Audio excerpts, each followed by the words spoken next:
नमस्कार दोस्तों, आप सभी लोगों का मेरे YouTube channel Sushant education hub में स्वागत है। आज की करंट 13 जुलाई 2020 की, तो चलिए शुरू करते हैं।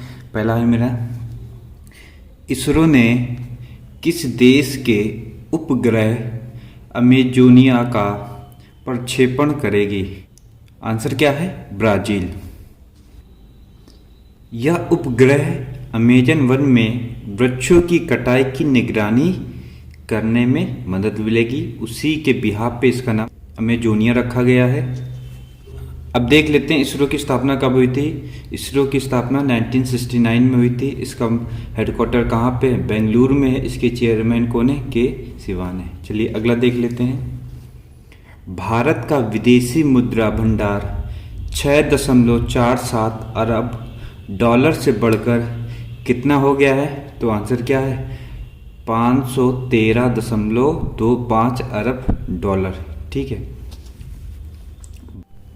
भारत का स्वर्ण भंडार 49.5 करोड़ डॉलर बढ़कर 54.2 अरब डॉलर हो गया।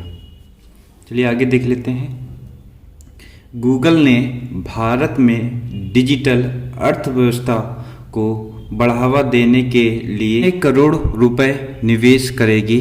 तो 75,000 करोड़ रुपए निवेश करेगी। ठीक है।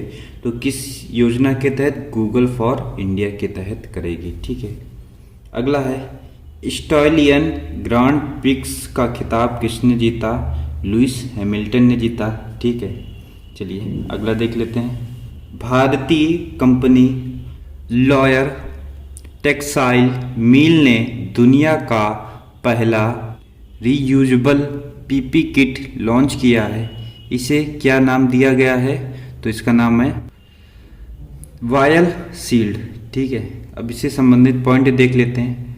तमिलनाडु की लॉयर टेक्सटाइल मिल के द्वारा ये लॉन्च किया गया है। इसके द्वारा निर्मित मास्क को 25 बार, मतलब कि क्या है, 25 बार आप धो के यूज़ कर सकते हैं। और पीपीई किट को 10 बार इसका प्रयोग किया जा सकता है। ठीक है। चलिए आगे देख लेते हैं। सुप्रीम कोर्ट ने देश में अदालती कार्यवाही के नोटिस या समन भेजने के लिए किसके इस्तेमाल की मंजूरी दे दी है? समन का मतलब होता है बुलावा। ठीक है। तो इंस्टेंस टेली मैसेजिंग क्या होता है? तो समझ लेते हैं। जैसे कि व्हाट्सअप हो गया, एसएमएस हो गया, टेलीग्राम के द्वारा नोटिस दे सकती है। ठीक है। अगला है, किस देश के प्रधानमंत्री ने हांगकांग के साथ प्रत्यर्पण संधि करने की घोषणा की है? तो आंसर क्या है? ऑस्ट्रेलिया। ठीक है। ऑस्ट्रेलिया की कैपिटल देख लेते हैं। तो क्या है? कैनबरा। करेंसी वहाँ क्या चलती है? ऑस्ट्रेलियन डॉलर चलती है। ठीक है।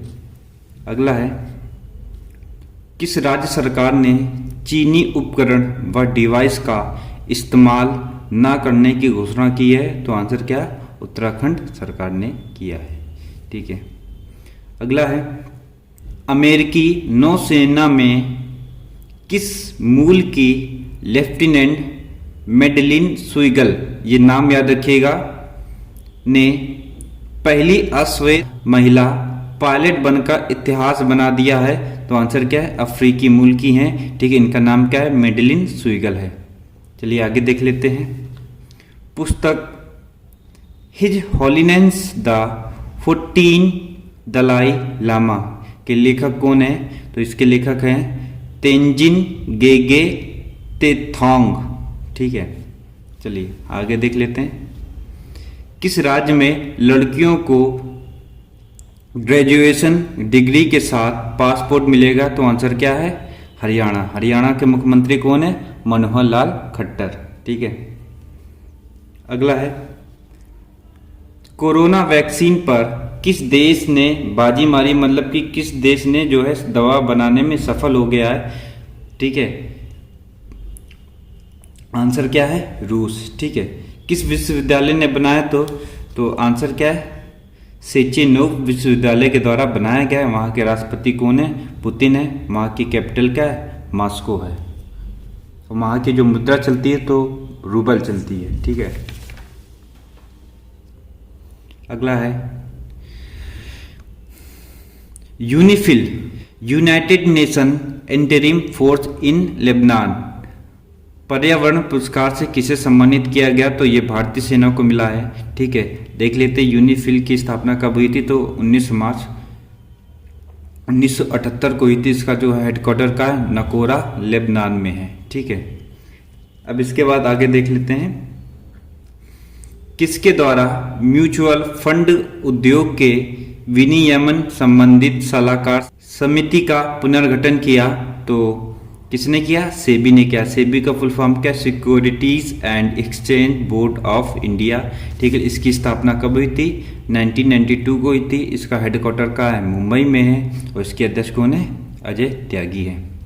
चलिए अगला देख लेते हैं, भारतीय सेना ने किस देश से कितने असॉल्ट राइफल्स खरीदने जा रहा है? तो आंसर क्या है? अमेरिका से खरीदने जा रहा है। कितने खरीदेगा? 72,000 खरीदेगा। ठीक है, इस बंदूक की खासियत क्या है? इस बंदूक की खासियत ये है कि आप दूर रेंज या पास रेंज ये दोनों के लिए बंदूक होगी और इस बंदूक का प्रयोग जो है चीनी बॉर्डर पर किया जाएगा। ठीक है, अगला है, the economist intelligence unit EIU की रिपोर्ट में कैंसर की तैयारी में भारत का कौन सा स्थान है? तो 8वां स्थान है और पहला किसका है? ऑस्ट्रेलिया का है। ठीक है, चलिए आगे देख लेते हैं, किस देश के क्विझोउ 11 KZ-11 रॉकेट का पहला प्रक्षेपण असफल रहा? तो आंसर क्या है? चीन। ठीक है, इसका अर्थ जान लेते हैं। इसका अर्थ क्या होता है? तेज जहाज। ठीक है, 2020 में चीन का ये 19वां प्रक्षेपण था जो कि असफल रहा। तो आज के लिए बस इतना ही। अगर मेरा वीडियो अच्छा लगा तो लाइक करिएगा, अगर आप चैनल में नए हैं तो सब्सक्राइब जरूर करिएगा। आज के लिए बस इतना ही। बहुत बहुत धन्यवाद।